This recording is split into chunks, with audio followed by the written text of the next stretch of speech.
szemét. Kint voltál, és hol TLNS vagy? Zsidó kurva anyádat, azt, hát megtakapott tőlem, amit akar. I think his background never left him, where he came from. Vörös, kommunista zsidó. He was looking at life through that eye. What he was, he never forgot.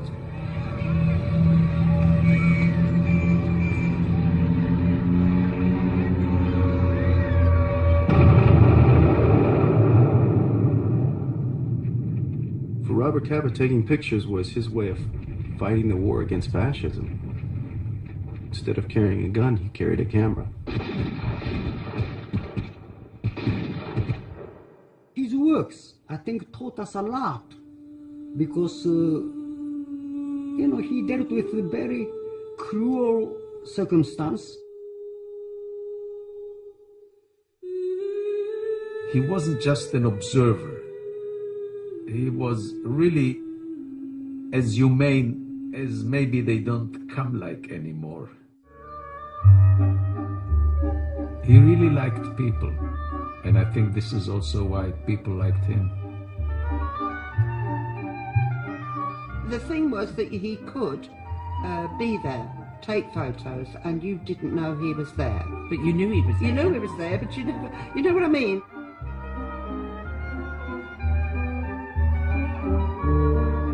He was one of those people who could make you feel that you had always known him, you could speak to him about anything.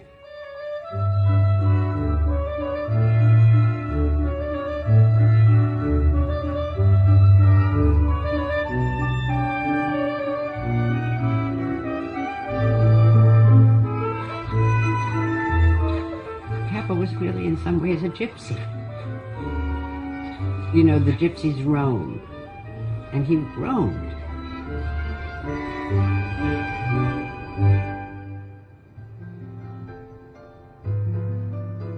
He was gorgeous. He was beautiful. And he had this wonderful, musical, romantic Hungarian accent. He had beautiful black eyes. Let's always remember his eyes, because he had this look, a velvet look. And every girl fell madly in love with Capa. We all said, oh. The war correspondent has his stake, his life, in his own hands. And he can put it on this horse or that horse, or he can put it back in his pocket at the very last gamble. I'm a gambler. I decided to go in with Company E in the first wave.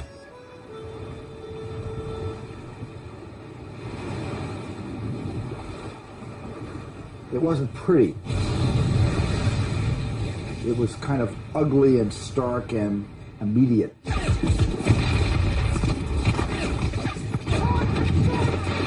The pictures were all about chaos and madness.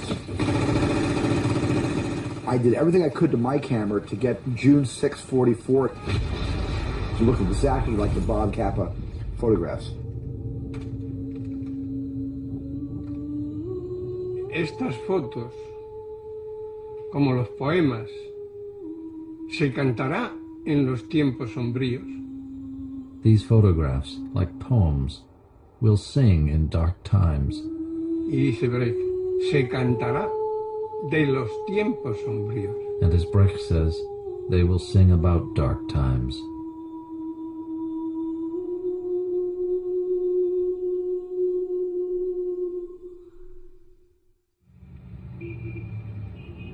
Robert Capa was born in Paris at the age of 22. He had arrived a few years earlier, a refugee from Nazi Germany. Before he became Robert Capa, his name was André Friedman. He had fled from Germany with a camera and not much else. He was so poor that he often went hungry. When he was desperate, he would go to a cafe, order one croissant, and pocket the whole tray.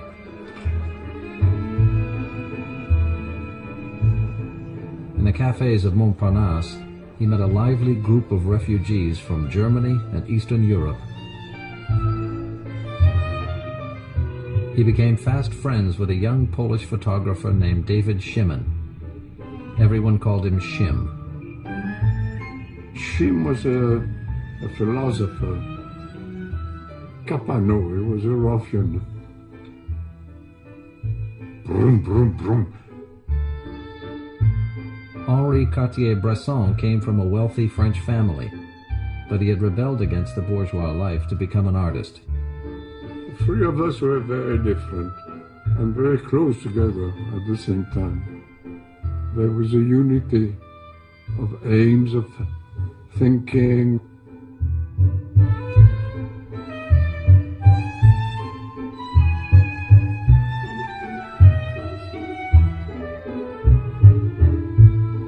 They worked together using small 35mm cameras, exploring the possibilities of this new photographic tool to get close to the subjects.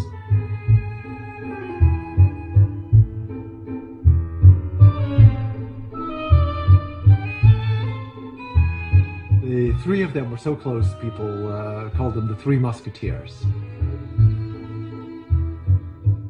Along with everyday life, they captured the political drama that was unfolding in the streets of Paris. A coalition of leftist groups called the Popular Front campaigned for election, demanding better conditions for working people.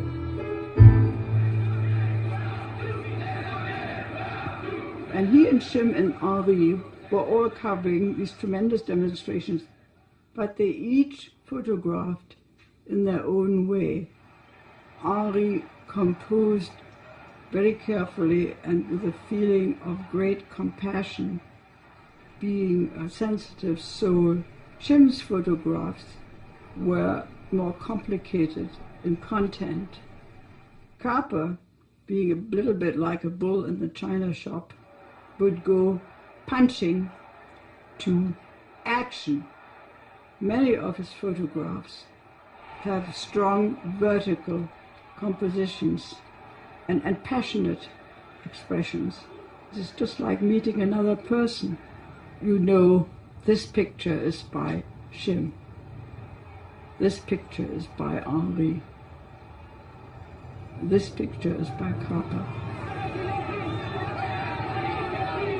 When the Popular Front won the elections, fascist leagues rioted in the streets.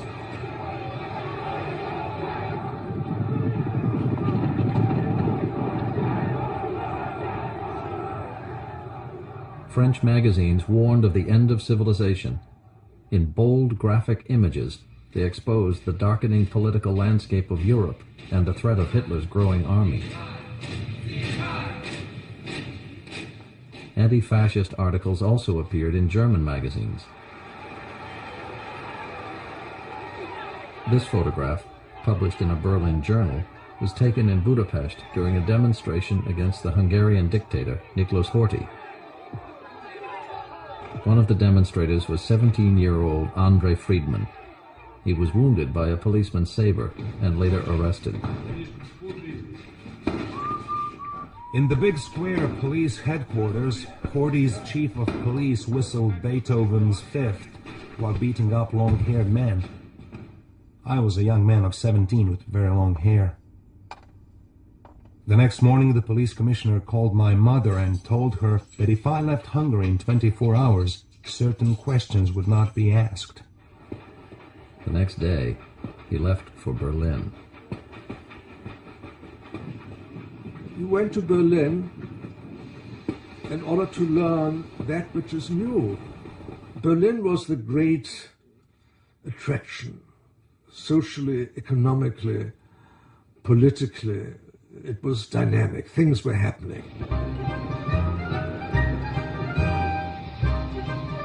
The Nazis were not yet in power when Capa arrived in Germany. Berlin was the cultural capital of the world. Capa enrolled in journalism classes at the Radical School for Political Studies.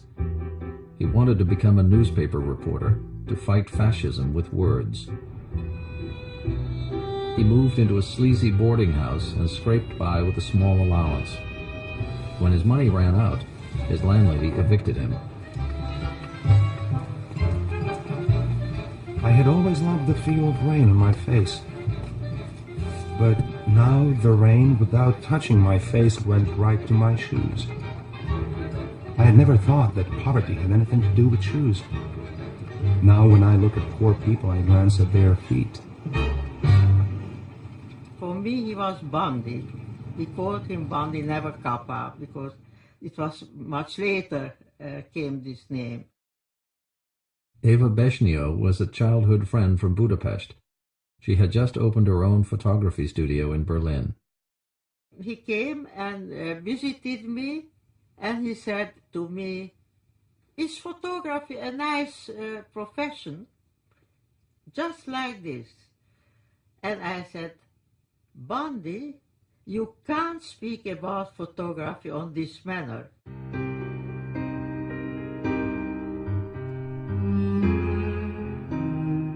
Like many of her contemporaries, Eva was experimenting with new ways of seeing the world through her lens. She was part of a group of avant-garde photographers who had emigrated to Berlin from Hungary. To be Hungarian is a problem. If your language is so limited by the size of the country that you're born in, you have to find a universal language to write with light. Photography was a perfect thing for a Hungarian. Photography was flourishing in Berlin. Some of the best photojournalists were represented by an agency called Defot, which was run by a Hungarian. I brought him to Defot, and I said, I have here a very nice boy, very intelligent and smart. Can't you give him some job? He said, okay, let him come. I brought Capa to photography, and I'm very proud of it. Capa ran errands and worked in the darkroom for a year. Then an extraordinary opportunity arose. Leon Trotsky was going to speak in Copenhagen, and all of the Defot photographers were busy. Capa said, let me go. I make a photograph of him. Let me try. Trotsky was in exile, hunted by Soviet assassins, and security was very tight. I had a little Leica in my pocket, so no one thought I was even a photographer. When some workers came to carry some steel pipes into the chamber, I joined them, and my little Leica and I went to look for Trotsky. His photographs of Trotsky really convey the charisma and passion of this ardent revolutionary. And the photographs were published to great success, not only in Germany, but elsewhere. Capa was on the brink of a great career at the age of 18, but his success in Germany was doomed. Just a few months later, Hitler seized power, and Capa wisely left the country. It was not possible to stay. For him, he was Jewish, he was leftist, and the whole Defot where he worked was finished because it was too leftist. Capa was a displaced person all of his life. He had to leave Hungary because of his involvement in political issues and make his way to Berlin. He was a displaced person in many meanings. He was looking at life through that part, that eye. What he was, he never forgot who he was, where he came from. I think he had, as you say, a chip on his shoulder. Andrei Friedman grew up in Budapest, a city divided by wealth, class, and geography. As a boy, he roamed through the graceful streets of Buda, where wealthy aristocrats whiled away the hours in elegant cafes.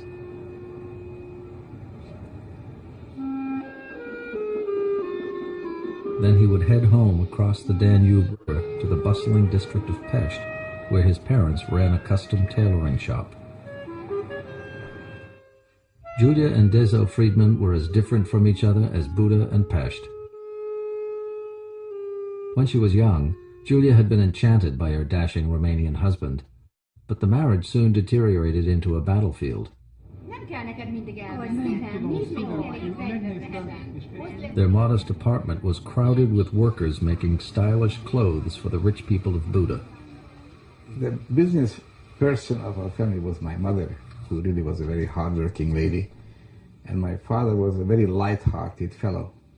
He didn't really believe that work was a very essential part of a Hungarian man's life, and came around 6 p.m. he would want to slip out of the house and go and play cards. On the Pest side stood the Café Moderne, where the tailors of Budapest held their daily meetings, which began with complaints about business and ended with Pinnacle. Dezo gambled with petty cash from the family business and often lost it all. I disapproved of his way of life, and I admired my mother's sturdy, strong character. So I became a sturdy, strong character young fellow, and my brother became a gambler.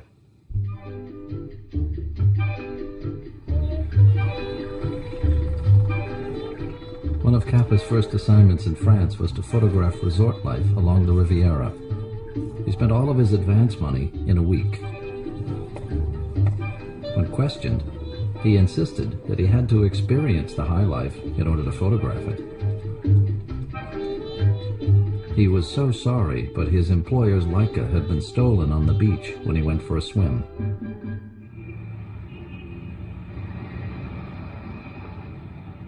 Back in Paris, he couldn't get an assignment, but he kept taking pictures. He used to come and have his photographs developed in my father's little darkroom. And when Bob didn't have time to stay, he just dumped his film in front of the door, because he was always running around like mad. Capa had absolutely no success with getting jobs from French editors. Perhaps it was very difficult to become disciplined. In fact, discipline only arrived with Gerda. Gerda Pohorilis was also a Jewish refugee from Nazi Germany. Like Capa, she had been jailed for protesting against fascism and had barely escaped to Paris. Gerda was able to speak French and other languages, and she was always beautifully made up. And she was very vivacious. Gerda knew how important presentation was. She was a very strong person, much like Julia. Imagine, Mother, my hair is short, I'm wearing a tie, my shoes are shined. I've become a gentleman, washed, cleaned, and pressed, like a petit bourgeois from Buda.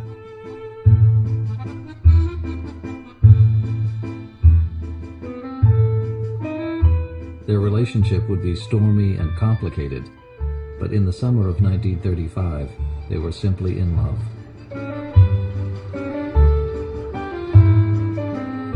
Never before in my life have I been so happy. Now, only the pick and the spade could separate Gerda and me. When they got back, they found a one-room apartment near the Eiffel Tower. I knew that it was the greatest thing in his life at the time. He was really, it was passionate. Gerda introduces me to every editor and writes articles besides. On the other hand, she not only doesn't darn my socks, she doesn't do anything about the holes in her stockings. She runs around so much that she wears one out every day. She would go around and sell the pictures to editors. She was very persuasive, but not quite persuasive enough. It was time for a new strategy. And they decided they would invent an American photographer named Robert Capa. Very successful, so famous that nobody could ever really get close to him. He was always away on assignment or at some glamorous resort on vacation. The name Capa seems to be a play on the name of Frank Capra, who had just won an Academy Award. And then Gerda decided that she, fancying Greta Garbo, would call herself Gerda Taro, and that they would work together as partners. Eventually, the ruse was discovered that Andre Friedman was making the photographs that Gerda was selling as Robert Capa's. And what they decided at that point was that since the photographs were so good and they were getting published, that Andre Friedman might just as well become Robert Capa. People say he created his own character, but he fit it. He created a character that took advantage of all his innate qualities. I mean, if you had written a character like Bob Capa and you knew him, you'd say, the perfect person to play this role is Bob Capa. Dear good mother, I'm working under a new name. My name is now Robert Capa. It's like being born again, but this time without hurting anybody.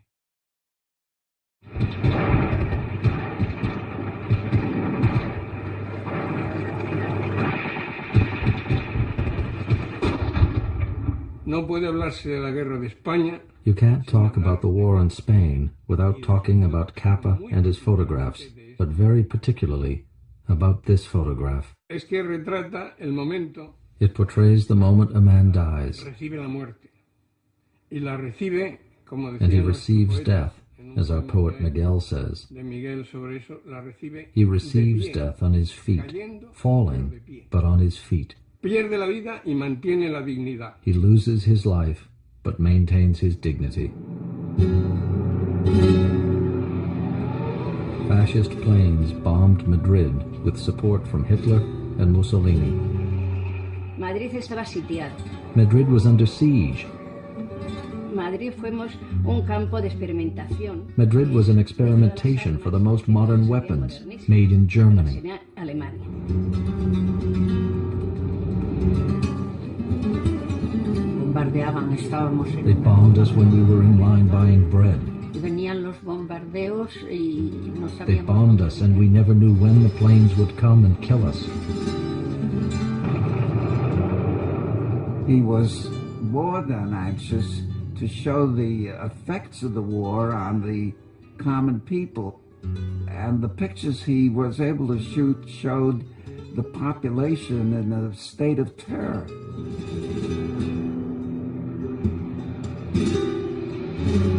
Pictures he caught of the people under bombardment are extraordinary. Of course, what's not seen there, but you have to know that he was standing there while they were running.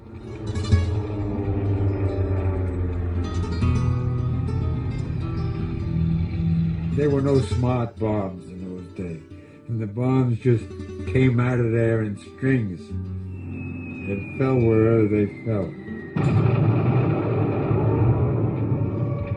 Always the same. The sirens, the panic rush, the fracas of the bombs.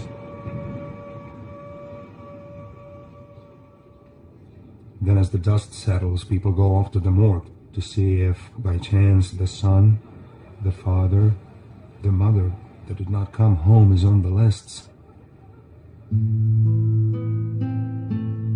¿Qué había hecho esa mujer? What did this woman do? Seguramente ni era She was certainly neither a Republican nor a supporter of Franco. era un ser humano. She was a human being living her life, Preguntaba cuál asking, what is the reason why this happened? What did I do to make this happen? esa es la gran tragedia. This is the great Y tragedy. eso lo supo expresar Capa. And that's what Capa knew how to express.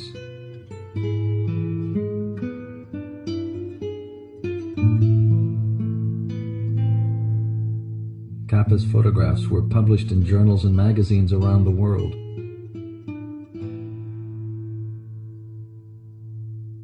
Spain was his war. It was the first opportunity for the men and women of his generation to confront fascism militarily.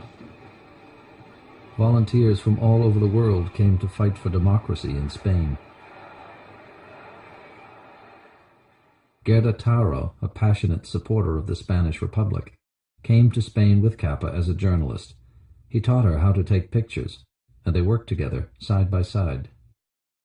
As Gerda gained confidence, their separate identities mattered less to them, to the point that they even decided to have a stamp made up that would say simply Photo, Capa, and Tarot. They'd really become a team. With an IMO movie camera, they shot newsreel footage for the March of Time.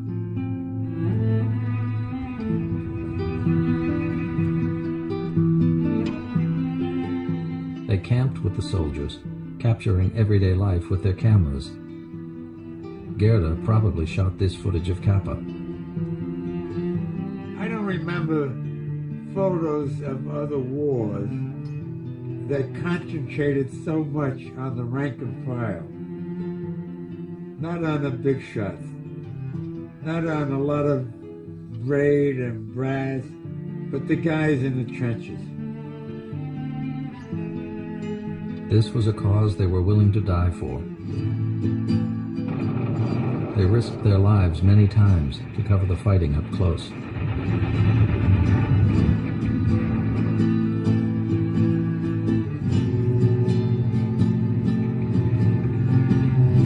In the aftermath of one terrible battle, Gerda said, "When you think of all the fine people who have been killed, you get the feeling that somehow it's unfair to still be alive."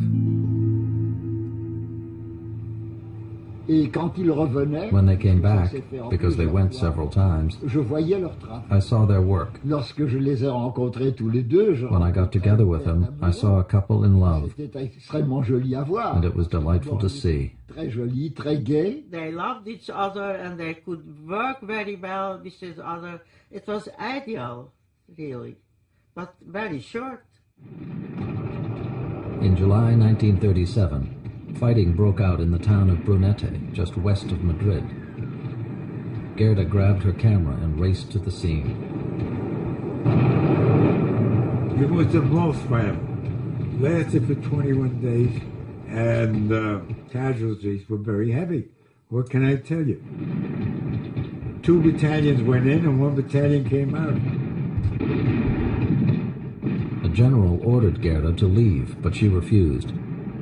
Nothing could hold her back as she raced across the battlefield, taking pictures as she ran.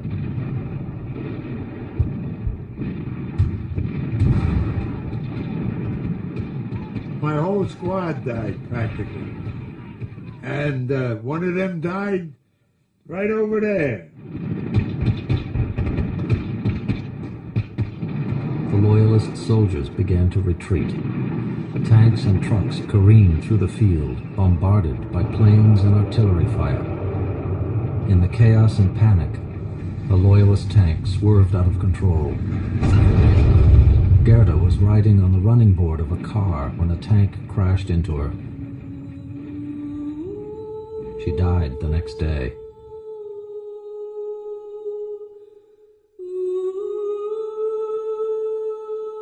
Capa learned of her death by reading the newspaper.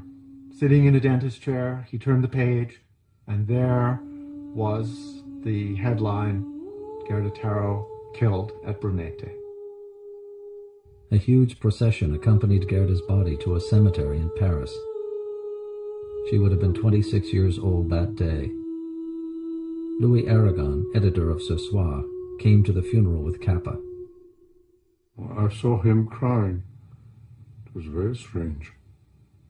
And Aragon was holding him. And we came from the cemetery. The death of Gerda was terrible. All his hope and all his future disappeared in once. It changed him. I'm sure he changed completely in this time. Dear Mother, I'm so nervous and crazy. All I can do is pull myself together and work hard. With time, I shall be more tolerable.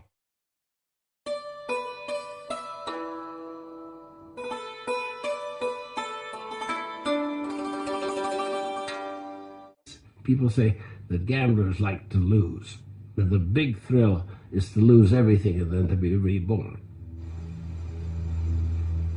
Hundreds of ships set out under cover of night to carry Allied soldiers into the most decisive and brutal battle of the war, the invasion of Normandy. At 4 a.m., we were assembled on the open deck. 2,000 men stood in perfect silence. Whatever they were thinking, it was some kind of prayer. Capa chose the most dangerous mission, to go in with the first soldiers to land on Omaha Beach. He would be the only photographer in the first wave.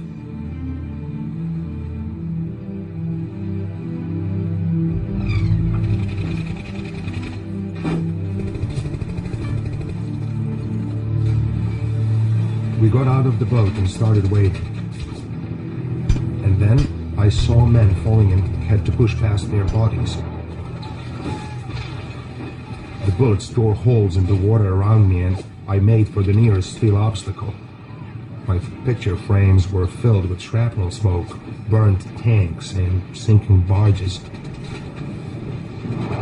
Every piece of shrapnel found a man's body. I did not dare to take my eyes off the finder and frantically shot frame after frame. Everything came apart. All that we trained for just seemed to go by the boards. And I was so exhausted physically and mentally that I just collapsed in that spot. It was a struggle not against the Germans, it was a struggle to survive, to save your life. And fortunately, I was able to do that. This photograph of Ed Regan is one of Capa's few surviving pictures of D-Day. A nervous darkroom assistant in London ruined most of the negatives. Only 11 images remain. Life magazine published all of them. And I'm only sad that the other 134 shots that were destroyed in the laboratory couldn't have been witnessed by the entire world, because he probably got the greatest photo record of that invasion and that morning. That morning, Capa had pulled himself onto a barge full of wounded and dying men bound for England. He was offered a plane to take him to London, but he refused. He returned to the beachhead on the first available boat. Nearly 10,000 Allied soldiers died on the shores of Normandy. Capa stayed with American troops as they fought their way through France.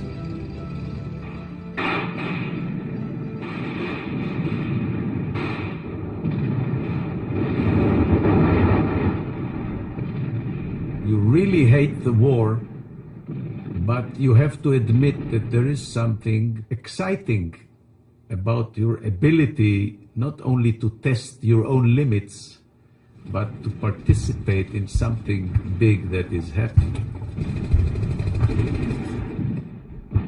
When you're taking risks and your life is in danger, your adrenaline is pumping so high.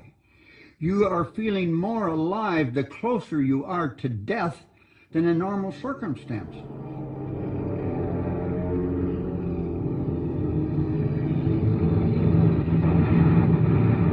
You're both completely terrified and calm at the same time. You try to focus on this camera, and you look through this hole, and that hole becomes like becomes a movie that you're watching through there in some ways, and that helps you put your fear into another place.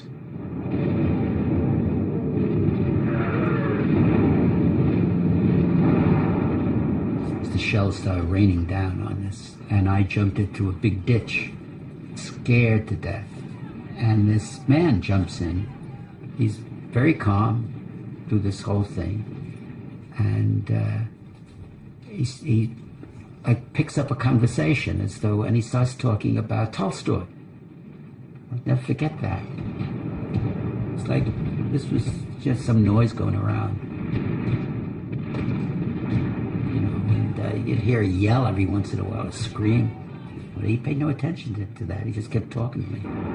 And he calmed me down. And the shelling died away, you know, and he kind of smiled at me and said goodbye and hopped out again and disappeared. And I crawled out, you know, and I said, somebody, who's that? And they said, this is a photographer named Capa.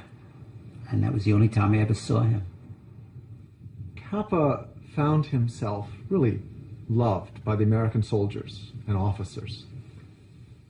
He was a good man to have around.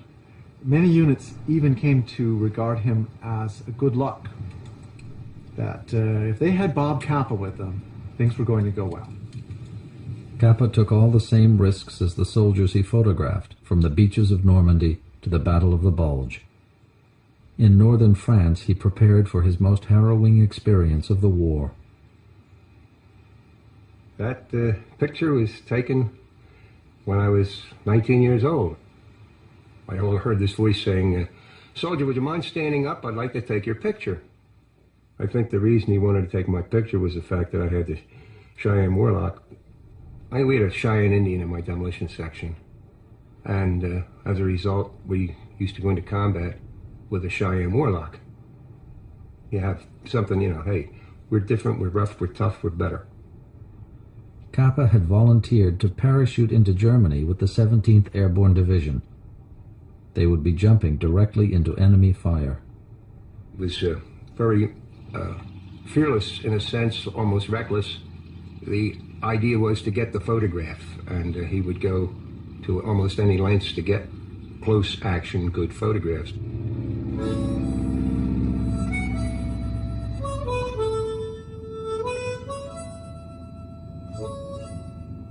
Part of you isn't thinking or feeling, and part of you is.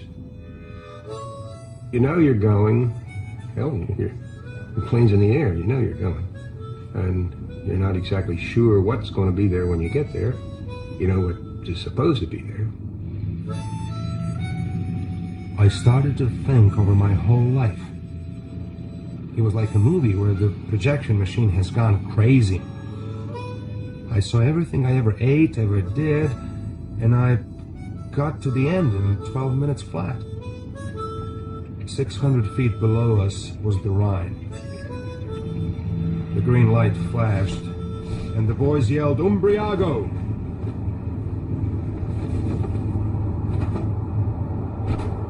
17,000 men parachuted into the Rhine Valley that day. More than a third of them died there. The most amazing thing I ever saw is the way everybody just lies on the ground when they get down. It seemed like 2 minutes and everybody was just lying there. They were shooting at you as you were coming down. So sometimes some of the troops didn't quite make it to the ground alive. 10 yards away were tall trees. Some of the men who had jumped after me had landed in them, and now they were hanging helplessly. That's the last good photograph of my right foot, because I left my right foot in Europe. War is gruesome, and somebody has to show it. I often wonder if I could have done it, to be perfectly honest with you. It was one thing to be going someplace where they're throwing things at you when you can shoot back. If you don't have anything but a camera, you don't stop bullets with cameras.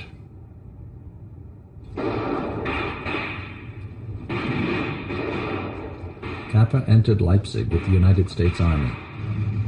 German snipers kept firing even after the city had surrendered. Capa climbed onto the balcony of an apartment building where American soldiers were shooting back. The boy had a clean, open, very young face, and his gun was still killing fascists. I clicked my shutter. That was the last one of the boy alive.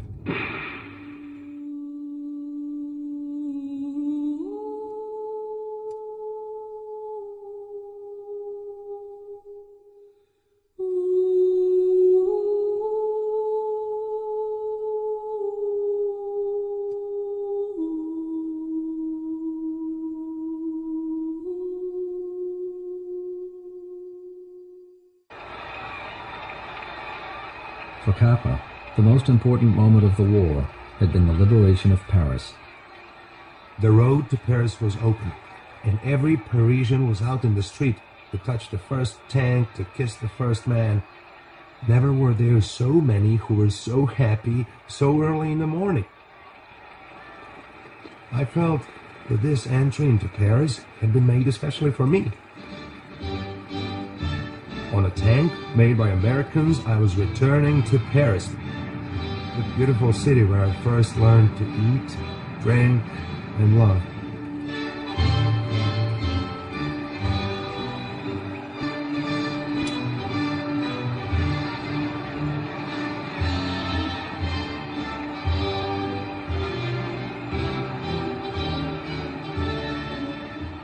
Thousands of faces in the finder of my camera became more and more blurred.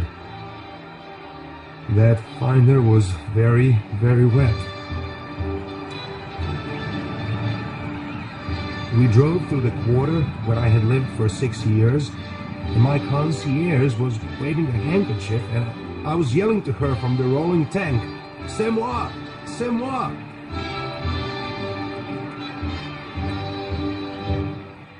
Capa had been fighting fascism for nearly a decade, in Spain, in China, in North Africa, and all of Europe. He was 32 years old, and the war was finally over.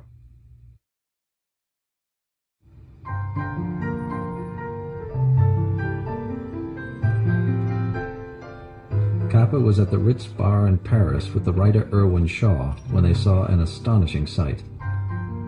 Ingrid Bergman walking up the stairs. They immediately sent a note to her room. We were planning on sending you flowers inviting you to dinner this evening.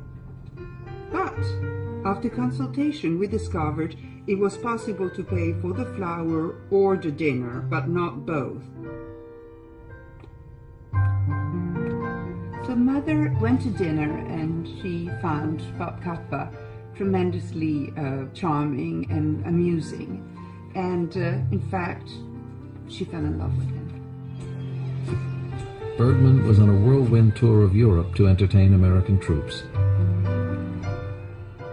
When Capa went to Berlin on assignment, they found each other again.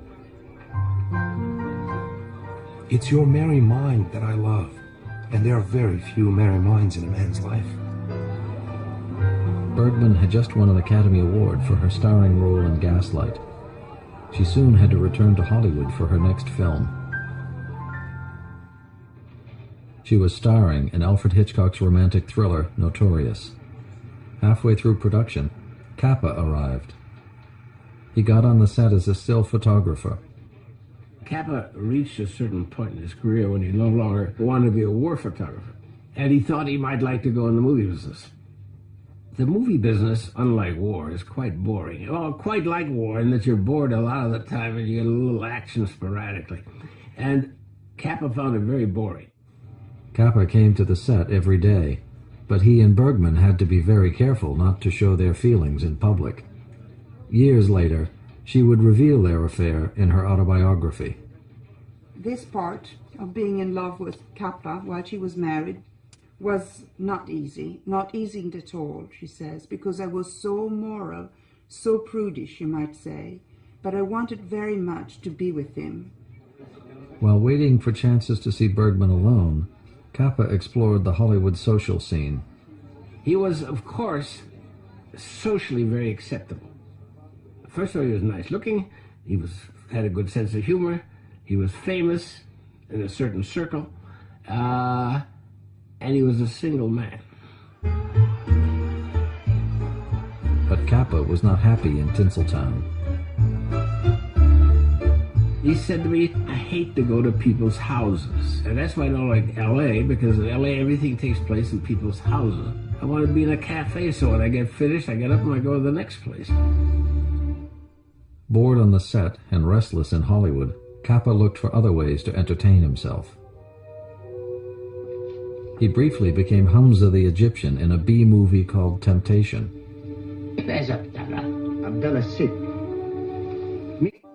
Capa went to the other side of the world, trying to forget his grief.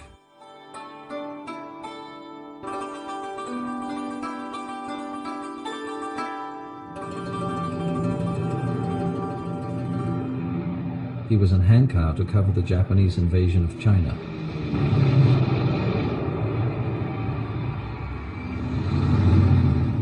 Capa was working with a film crew he had met in Spain.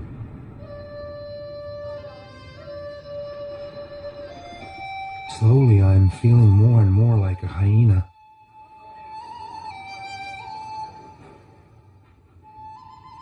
Even if you know the value of your work, it gets under your skin. Everybody suspects that you are a spy or that you want to make money at the expense of other people.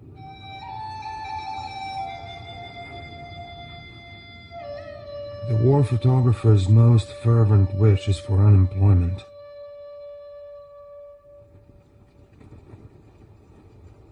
Six months later, he was back in Spain. The fascists were winning the war. The 100 miles of road from Barcelona to the French border was black with people fleeing Franco's imported legions. They carried their bundles and walked with blistered feet toward the freedom of democratic France. The newspapermen took their pictures, but the world was not very interested.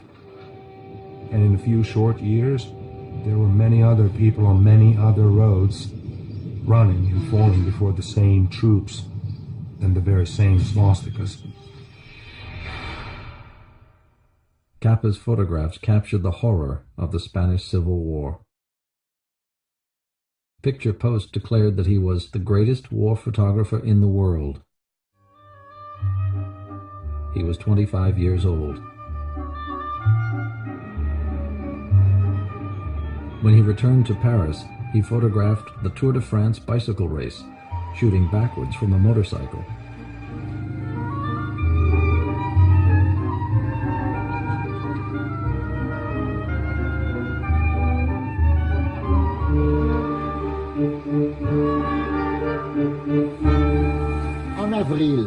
In April 1939, I was in Megève, in the French Alps, and I was skiing, and at one point I stopped, and another skier actually fell right in front of me. He looked up, and it was Capa. A good photographer is always prepared for the unexpected, so I took this picture of Capa. And then he took my Rolleiflex and took a photograph of me.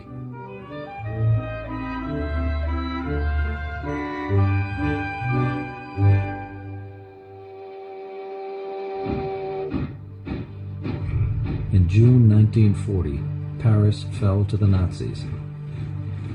Capa was on assignment in Mexico when he heard the terrible news. Dear little brother, European news is miserable and it depresses me very much. The world was never as sad as it is now.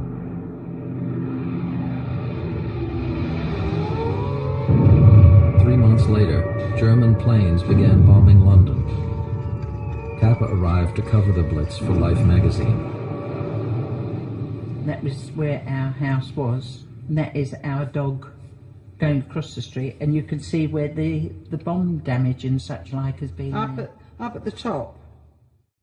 His pictures were also published in a book called The Battle of Waterloo Road, featuring the Gibbs family.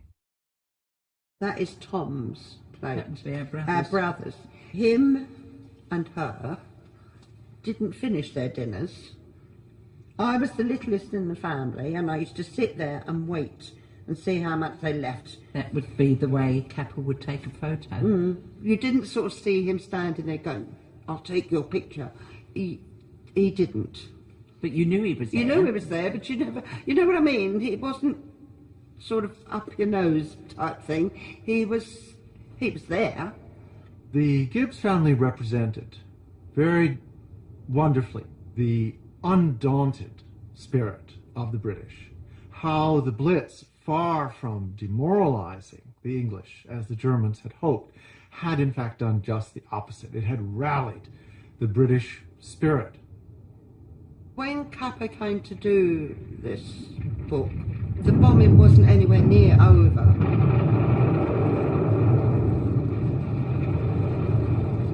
You would have a night where it eased, and you would think, oh yes, it's getting better, didn't we? Like the night Dad said, oh, well, none of us will go to the shelter tonight, we'll stay at home. And it was the worst night of the bombing we'd ever had. We had to run across the road. We used to go to the shelter that's down underneath this church. People from the church army used to fetch us down tea, and we would all have cups of tea together. Most of the ladies and the gentlemen were all killed afterwards, but they did used to come down there and fetch the tea to us, and we used to sit around and chat. We all had our own bunks that we went to. And we was in the very end one, which was right under the front of the church, where the actual bomb came in. It hit the top of the actual altar itself and blew. If it hadn't hit that altar, it could have come straight through the floor to us. But when we came up in the morning, it was totally devastated, the church. There was no pews left, was there? No. So we all set to and cleaned up the church as best we could. And then people gave chairs and we sorted ourselves out. Father Hutch, which was the priest, decided that we would all get together and have one service. What those pictures tell you of the men, what they look like, what they are, And the what they were. children. And then you've got the difference of the children and their faces.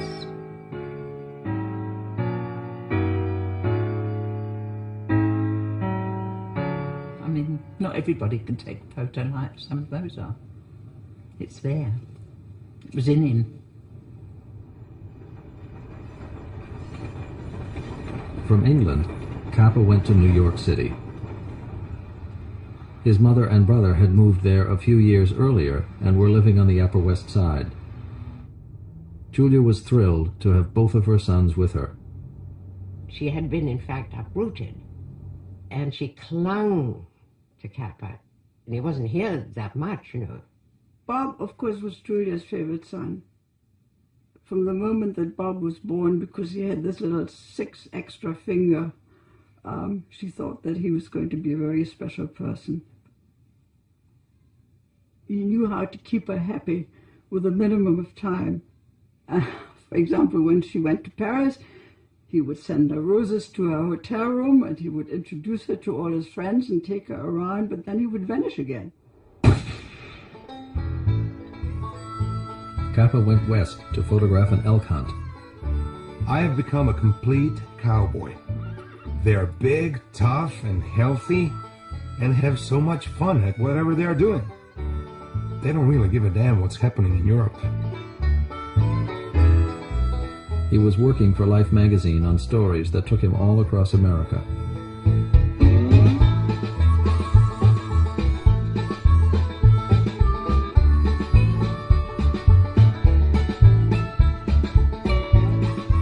Everywhere he went, he managed to connect with people. In spite of his unusual way of speaking.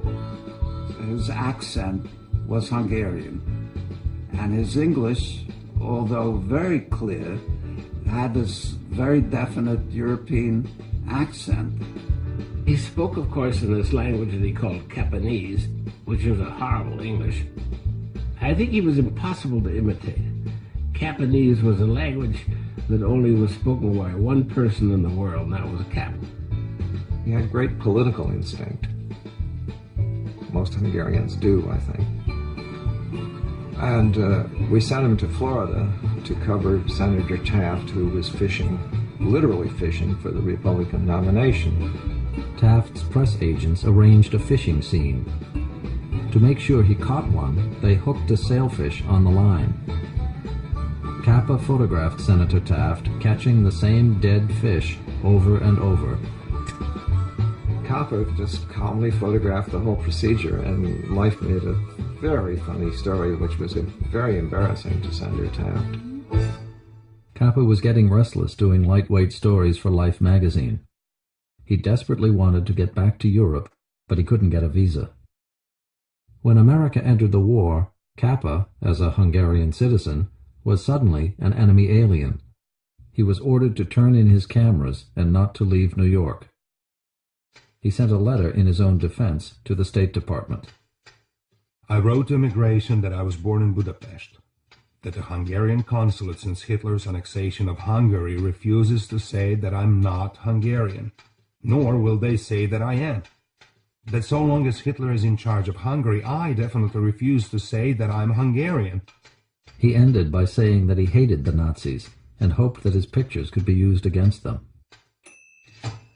In April 1942, he finally got his visa and left for London.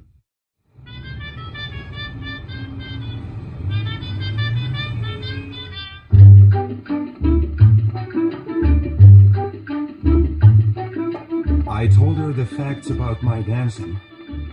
She said my rumba wasn't really bad and could be improved in no time. I answered that in 10 years no one had succeeded in making any improvements. She said she had a brand new idea.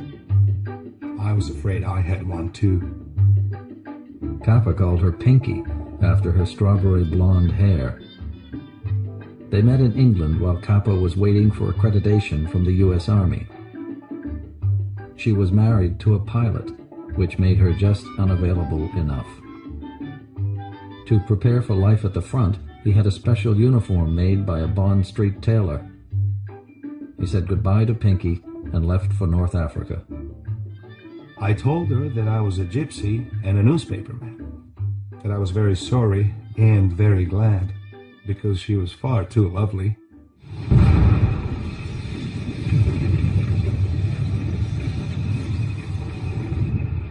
In Tunisia, he joined American troops as they advanced against the Germans. Dear Mother, I would love to be able to bring your birthday present myself, but Rommel is keeping us still busy here. From North Africa, Capa went to Sicily to cover the Allied invasion. He spent 7 months with American troops in the hard fight for Italy. I dragged myself from mountain to mountain, from foxhole to foxhole, taking pictures of mud, misery, and death. Every 5 yards a foxhole, in each at least one dead soldier. Capa was with General Patton in Sicily when Palermo surrendered. In the ruined city of Naples, he photographed a tragic story. Young boys had turned on the Germans, their hated allies, shooting at them with whatever weapons they could find. Many of the boys were killed. Inside the room were 20 primitive coffins, not well enough covered with flowers and too small to hide the dirty little feet of children. These children of Naples had stolen rifles and bullets and had fought the Germans for 14 days. These were my truest pictures of victory. After nearly a year at the front, Capa longed to get back to London and to Pinky. He knew that the invasion of France was imminent. He was glad to find Pinky waiting for him. They moved into a suite at the posh Dorchester Hotel and proceeded to spend his royalty checks in style. Journalists from all the Allied countries were gathering in London to wait for the invasion of France. Ernest Hemingway arrived. He and Capa had become friends during the war in Spain. His nickname was Papa, and I soon adopted him as a father. To prove my devotion and prosperity, I decided to give him a party. The attraction of free booze combined with Mr. Hemingway proved irresistible. It was a time of eat, drink, and be merry, for tomorrow we may die. Capa was certainly one of the liveliest of the partiers and the most reckless of the gamblers. Cousin, doing work. Me, Hamza. All right, bring us the coffee, Aftara. Me, Hamza. Never mind, make it quick. He decided that the movie business was not for him. Hollywood is the biggest mess of I ever stepped in. he said goodbye to Bergman and left to do a story in Turkey. Mother was ready to ask for a divorce and marry Capa, but Capa said, "I cannot marry you. If they say Korea tomorrow and we're married and have a child, I won't be able to go to Korea, and that's impossible. I'm not the marrying kind." So that's it. You won't stay here, and I can't go with you. It would be the wrong thing. Apparently, Alfred Hitchcock wrote Rear Window inspired to this love affair between my mother and Bob Capa. Can you see me driving down to the fashion salon in a Jeep, wearing combat boots and a 3-day beard? Will that make a hit? I could see you looking very handsome and successful in a dark blue flannel suit. Now, let's stop talking nonsense, shall we? Guess I'd better start setting up for dinner. He wasn't made to be married. I mean, he was a single person. He loved to be surrounded by friends, girls, but to attach himself down someplace with somebody, I think he was really afraid of it. I'm a newspaperman again, and it is all right. I sleep in strange hotels, read during the night. It's good to work, to think, to be lonely. In New York City in the spring of 1947, Capa realized a lifelong dream. He called it Magnum. We chose that name on account of when we were meeting, it was a bottle of champagne. Though I don't drink that stuff. And for red wine. His idea was to form a cooperative of independent photographers. First, he convinced his old friend Shim to join him. Shim persuaded Henri Cartier-Bresson, and the three musketeers were together again. George Roger, an English photographer Capa had met during the war, signed on as the fourth founding member. Oh my God, that was something. Because they were so far apart, you know, from background, education, everything. I mean, it was amazing the way they could actually work together. Cartier-Bresson spent the next 3 years working in Asia.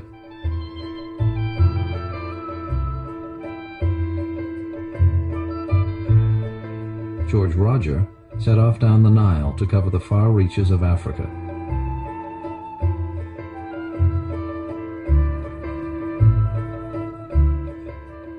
Shim traveled through Europe, focusing on children affected by war.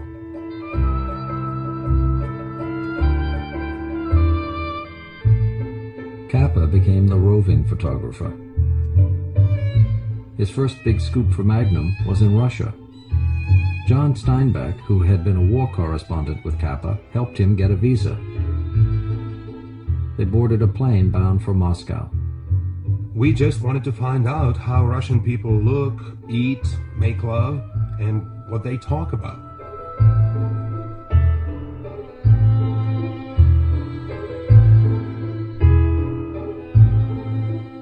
It was a great coup to get behind the Iron Curtain.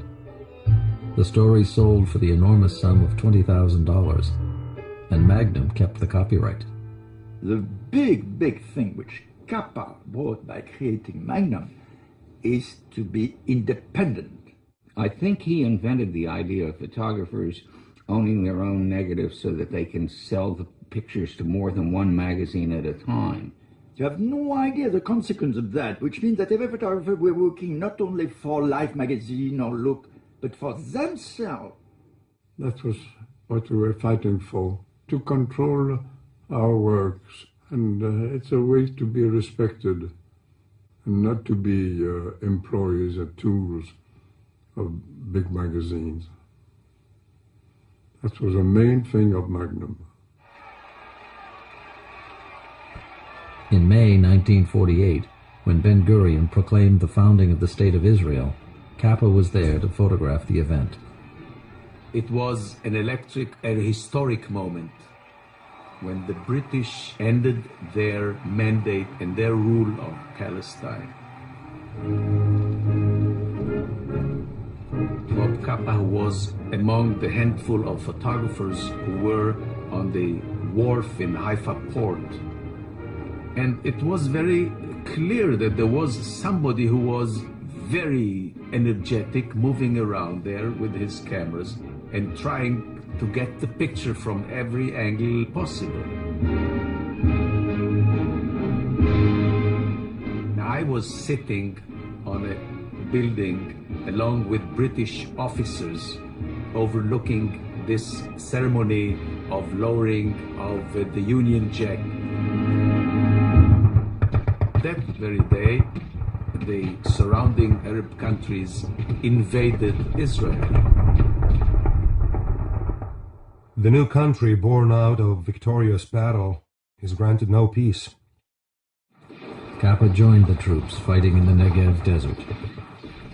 He felt with the people, not only on a human universal level, but also it was his people.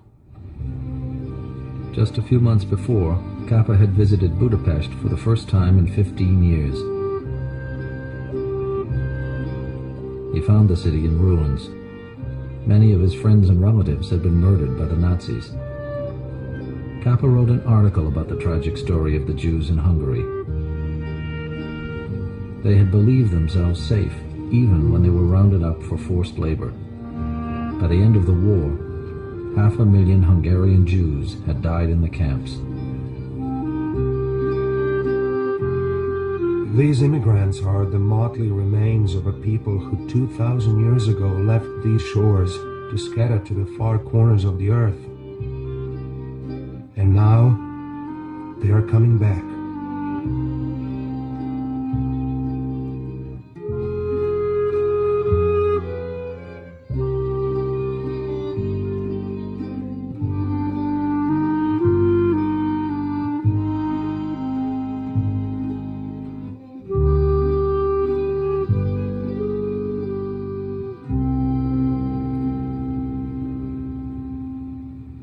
The soldiers were very young. All those 17, 18 young old boys and girls, of which I was one, there was something so naive and hopeful and really romantic in a way that today I don't think we are as romantic anymore.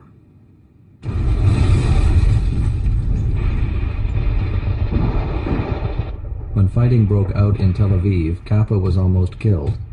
A bullet pierced his thigh. They went too far, or rather got too close this time. He vowed that he would never again risk his life to photograph war.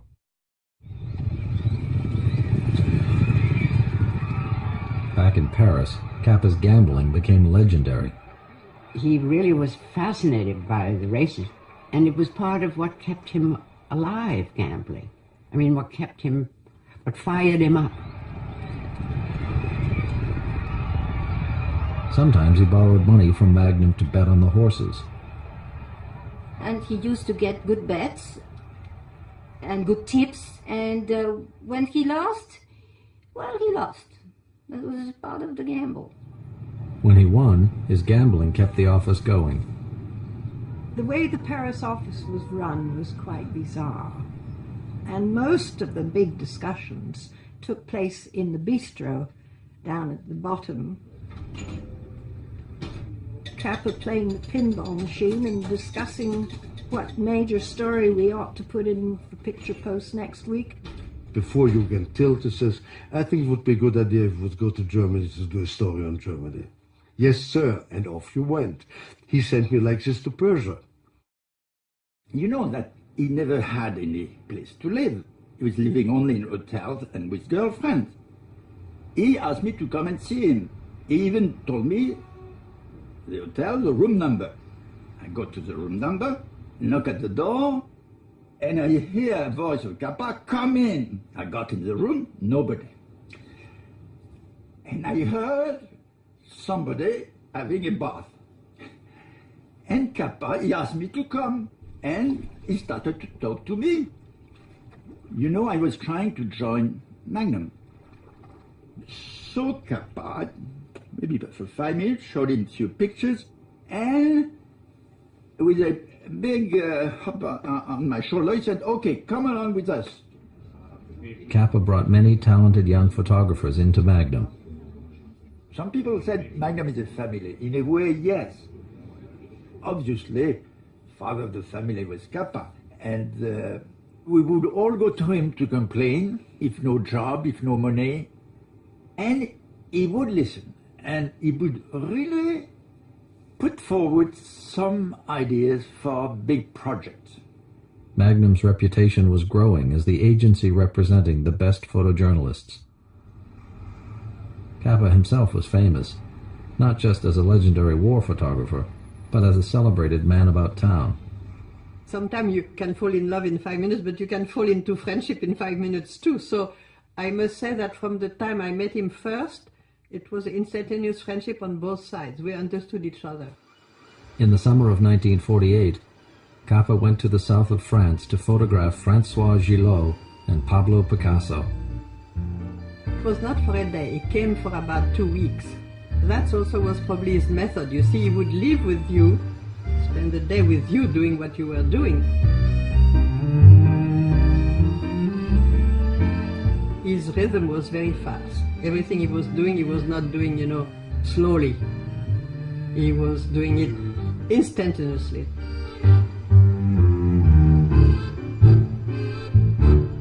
He did not simmer, taking a photograph a little bit more like this, a little more like that, or waiting for the exact light, etc. No, he felt like it, bang.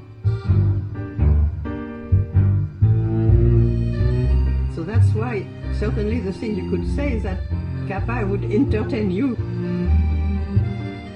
It became a kind of amusement to do this or that with him. With Capa, you just lived with him and in front of him. Capa had become the man he invented, a successful American photographer, always away on assignment, photographing and hobnobbing with the rich and famous around the world. It was the best of times for Capa, but very soon it would become the worst of times. He would call 1953 his black year. One day in Paris, he got the call from the American embassy to turn in his passport. This was a tremendous blow for him. One might say that it shattered his world. It was the height of the Cold War. Although he had become a United States citizen, Capa's trip to Russia and his participation in the Spanish Civil War were seen as evidence of communist sympathies. In fact, Capa had made up his mind about the party a long time ago. When he was 17, he had met secretly with a communist recruiter. By 4 a.m, we had covered most of Budapest's empty streets and all aspects of world revolution. He found that I was a fuzzy intellectual with 5 half-digested books in me and a bourgeois father. I found that his views were far less radical than I had hoped, and that his looking over his shoulder was a rather pretentious act. I decided not to join the Communist Party. Although he had ideals of social justice, he was much too smart from an early age on ever to have fallen for the propaganda talk and for the seductions of communism. Without his passport, Capa could not work as a journalist. He had to pay a lawyer $10,000 to clear his name and get his passport back. He was terribly anxious about having enough money to keep things rolling. And he was actually tired of carrying all the burdens of Magnum on his shoulders.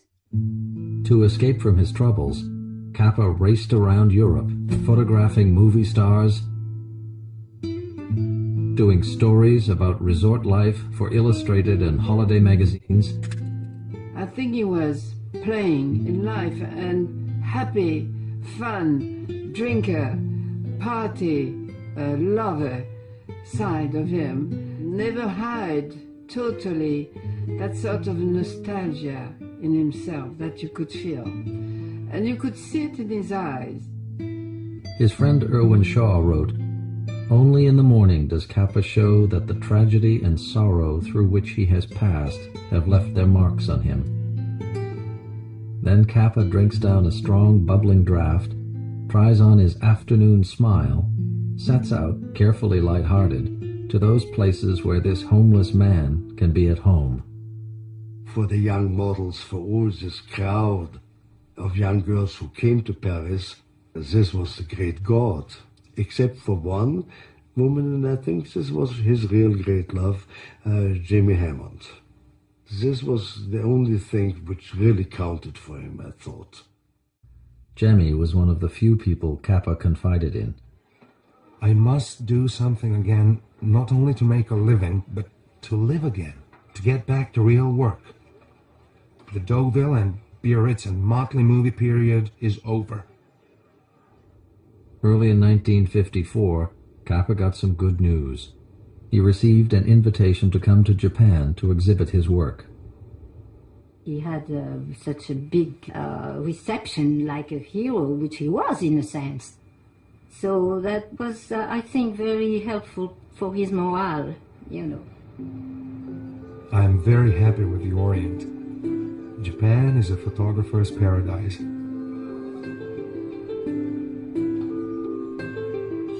While he was in Japan, he took many pictures of children. And those pictures struck me. The way he kneeled down, low enough to children's eye level. I think all of that's overwhelmed me. That explains something about his quality as a human being.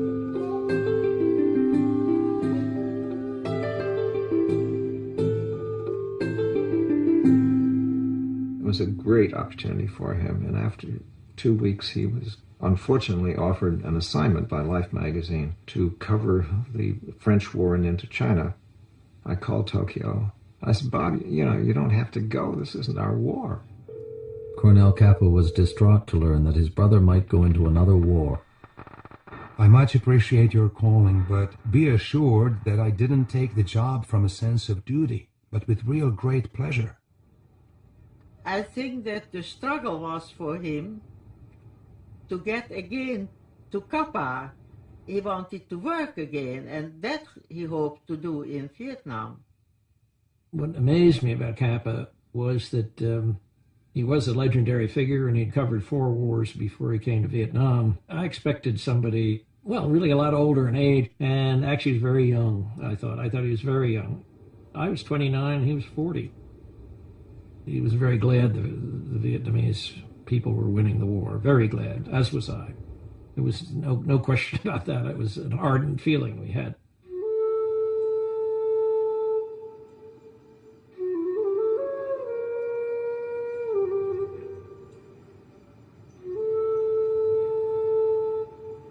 He had a great feeling all his life for mourning because he never really got over the loss of Gerda. So in Vietnam, he photographed a woman sitting at the grave of her husband or son. Capa photographed Vietnamese people living in the shadow of war. He planned to call his story Bitter Rice.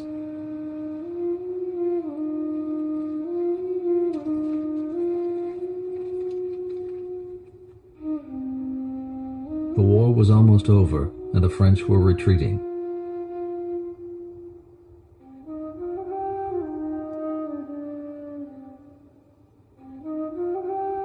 Capa joined a French convoy on a last-ditch mission in the Red River Delta. The roads and fields were mined everywhere by both sides.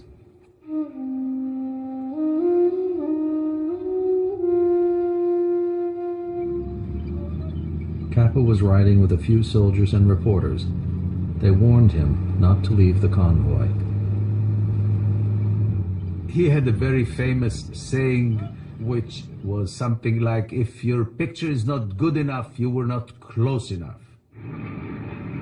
I don't think he was careless. He said this many times. I will be totally careful except when there's only one place from which I can take a picture, and the picture I want. He said, then I'm going to go there. When the trucks halted, Capa told his fellow journalists, "I'm going up the road a little bit. Look for me when you get started again."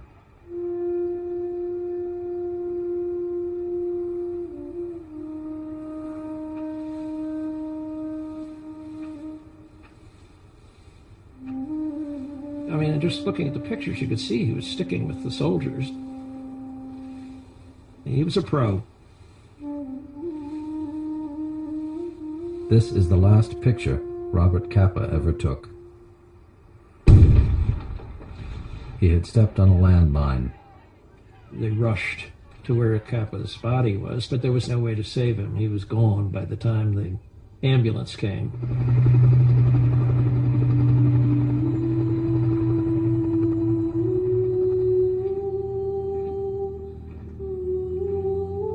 Robert Capa was given a military funeral in Hanoi.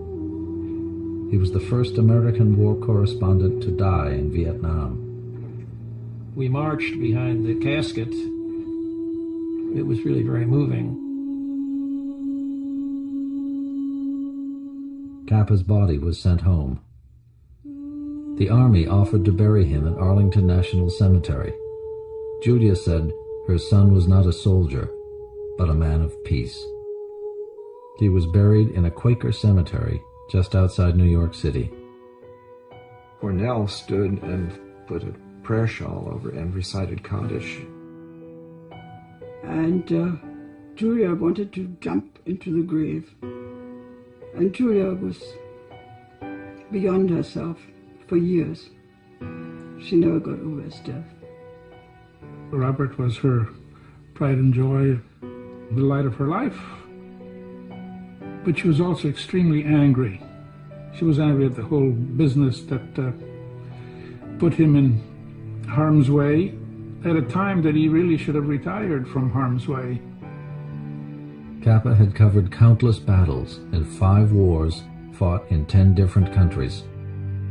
He left behind 70,000 negatives, an extraordinary record of the darkness of war and the light of the human spirit.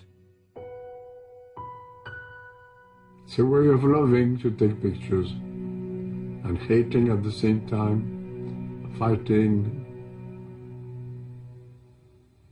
Must keep on.